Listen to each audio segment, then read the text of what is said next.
Are you using the Learn with Maktoum app? Let me quickly show you what's available.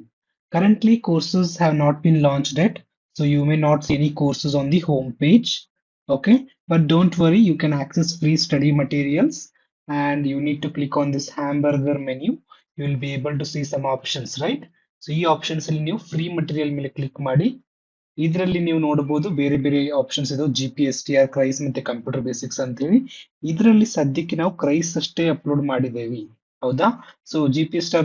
ಅಲ್ಲಿ content ನಾವು ಮತ್ತೆ ಹಾಕ್ತೀವಿ ಈಗ ಇನ್ನು ವಿಡಿಯೋಸ್ ಹೋಗ್ತಾ ಇದಾವು ಸೊ GPSTR ಅಲ್ಲಿ once we complete the units will upload the notes for now you can go to the course and you will be able to see PYQs ಇದಾವು ಮತ್ತೆ computer fundamental and C programming ಎಲ್ಲಿ ಮಟ್ಟ ಮುಗಿದಿತ್ತು ಎಲ್ಲಿ ಮಟ್ಟ notes ನ ಹಾಕಿದೇವಿ ನೀವು ಹೋಗಿ download ಮಾಡ್ಕೋಬಹುದು ಈಗ ಒನ್ ಸ್ಟೆಪ್ ಬ್ಯಾಕ್ ಹೋಗಿ ಇದು ನಿಮ್ದು ನೋಟ್ಸ್ ಬಗ್ಗೆ ಆಯ್ತು ಸೊ ನೋಟ್ಸ್ ಆದ ನಂತರ ಇಲ್ಲಿ ನೀವು ನೋಡಬಹುದು ಫ್ರೀ ಮಟೀರಿಯಲ್ ಡಾಕ್ಯುಮೆಂಟ್ ಅನ್ನೋ ಸೆಕ್ಷನ್ ಇದೆ ಇಲ್ಲಿ ಒಂದು ವಿಡಿಯೋ ಸೆಕ್ಷನ್ ಅಂತ ಇದೆ ಇದು ನೀವು ಇಗ್ನೋರ್ ಮಾಡ್ರಿ ವಿಡಿಯೋ ಸೆಕ್ಷನ್ ನ ಟೆಸ್ಟ್ ಸೆಕ್ಷನ್ ಅಲ್ಲಿ ನಾವು ಏನ್ ಟೆಸ್ಟ್ ಲಾಂಚ್ ಮಾಡಿರ್ತೇವಲ್ಲ ನಿಮ್ಗೆ ನಾನು ಹೇಳ್ತಾ ಇರ್ತೀನಿ ಗ್ರೂಪ್ ಅಲ್ಲಿ ಕಮ್ಯುನಿಟಿಯಲ್ಲಿ ಟೆಸ್ಟ್ ಇಸ್ ಅವೈಲೇಬಲ್ ನಾವು ಅಂತ ಹೇಳಿ ಸೊ ನೀವು ಅವಾಗ ಈ ಟೆಸ್ಟ್ ಸೆಕ್ಷನ್ ಬಂದು ಇಲ್ಲಿ ಕ್ರೈಸ್ ಸಿ ಪ್ರೋಗ್ರಾಮಿಂಗ್ ಒಳಗಡೆ ಹೋದ್ರೆ ನಿಮಗೆ ಇಲ್ಲಿ ನೀವು ಟೆಸ್ಟ್ ನ ನೋಡಬಹುದು ಮತ್ತೆ ಅಟೆಂಪ್ಟ್ ಮಾಡಬಹುದು okay so that's all you need to know about learn with Maktoom for now courses launch ಆದಂಗೆ ನಾವು ಕಮ್ಯುನಿಟಿಯಲ್ಲಿ ಅಪ್ಡೇಟ್ ಕೊಡ್ತೀವಿ ನೀವಾಗ ನಿಮಗೆ ಸೊ ನೀವು ಅವಾಗ ರಿಜಿಸ್ಟರ್ ಮಾಡಬಹುದು that's all for this see you in the next video